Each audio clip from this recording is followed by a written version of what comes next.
એ 9મા ધોરણના ગણિતના આ 10મા ચેપ્ટરનું આ ત્રીજા વિભાગનું આપણે પ્રશ્નોત્તરી ચાલુ રાખીએ છીએ. એટલે આજે આ 9મો પ્રશ્ન છે કે ચતુષ્કોણના જે જુદા જુદા અંગો છે એના એકબીજા વચ્ચેના સંબંધો ગણની ભાષામાં કેવી રીતે દર્શાવાય.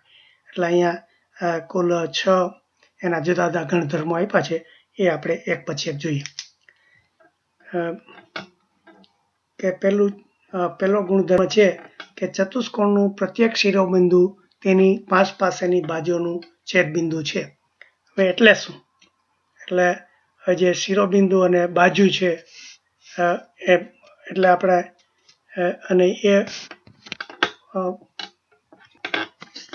કેવી રીતે એમ કે ગણની ભાષામાં કહી દઉં કે આ ચતુષ્કોણ હોય ABCD, તો આપણને ખબર છે કે એના ગણ આ જે AB છે એ રેખાખંડ છે, તો આપણે એના જે સભ્યો હોય પેલો A હોય, પછી એના બીજા અને છેલ્લો B હોય.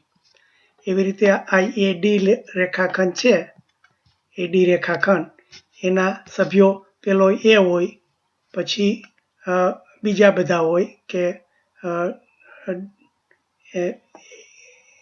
A2 A3 કે જે રીતે રાખીએ, અને છેલ્લો D હોય. એટલે આ બધા એના સભ્યો થયા. તો શું કહે છે કે આ જે શિરોબિંદુ છે એટલે ABCD એ એના શિરોબિંદુ કહેવાય.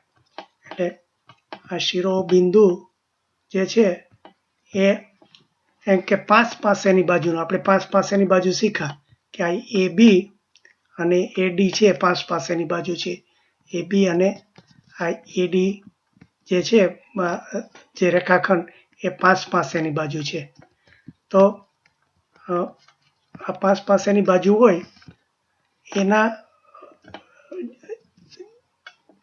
તો એનું જે એક સામાન્ય એનો છેદગણ લઈએ આપણે, એટલે કે બેમાં જે સામાન્ય આવતું હોય કે આ AB છે અને AD છે, એ બેનો જો સામાન્ય ગણ લઈએ તો શું થાય આપણે કે જો આમાં આપણે A છે એ અહીંયા પણ છે ને અહીંયા પણ છે, એટલે એ એનો સભ્ય છે. આ સભ્ય ખાલી એક A છે બંનેમાં આવે છે, એક જ સભ્ય છે, એટલે આનો છેદગણ લેતા. એટલે કે આ બે પાસેની બાજુઓ છે એના જે સભ્યો હોય એમાંથી જો એનો છેદગણ કરીએ તો આ એક જ એનો જે આવે એ શિરોબિંદુ થાય. એટલે કે આ શિરોબિંદુ છે એને બીજી રીતે આપણે કેવું હોય, એના 4 શિરોબિંદુ.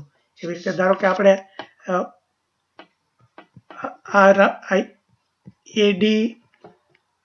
AD અને આ DC બે પાસેની બાજુ લઈએ અને એનો જો આપણે છેદગણ કરીએ, આપણે DC છેદગણ કરીએ તો શું થાય કે આ D સામાન્ય આવે, એટલે એક એનો સભ્ય આ D આવ્યો એ શિરોબિંદુ થયું. એવી રીતે આપણે જો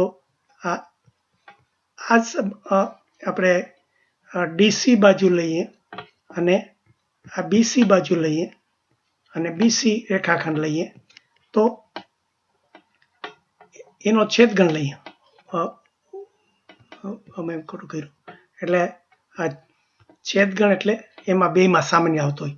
જો લઈએ તો શું થાય, એમાં ખાલી આ C બિંદુ છે એ શિરોબિંદુ આવ્યું. એવી જ રીતે જો આપણે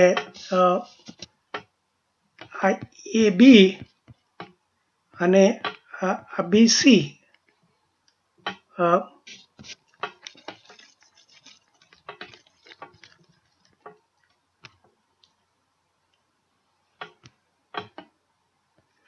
AB અને આ BC નો જો છેદગણ લઈએ તો બેમાંથી સામાન્ય શું આવે, આ એક B બિંદુ આવે, એટલે કે એ શિરોબિંદુ છે, આ B શિરોબિંદુ.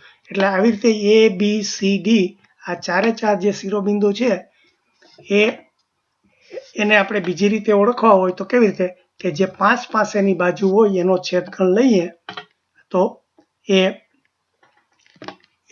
એના શિરોબિંદુ આવે. એટલે આ રીતે કમ્પ્યુટરને તમારે આ ગણની ભાષામાં સમજાવવું પડે, એટલે એ રીતે આ પહેલો ગુણધર્મ આપણે એ રીતે શીખ્યા.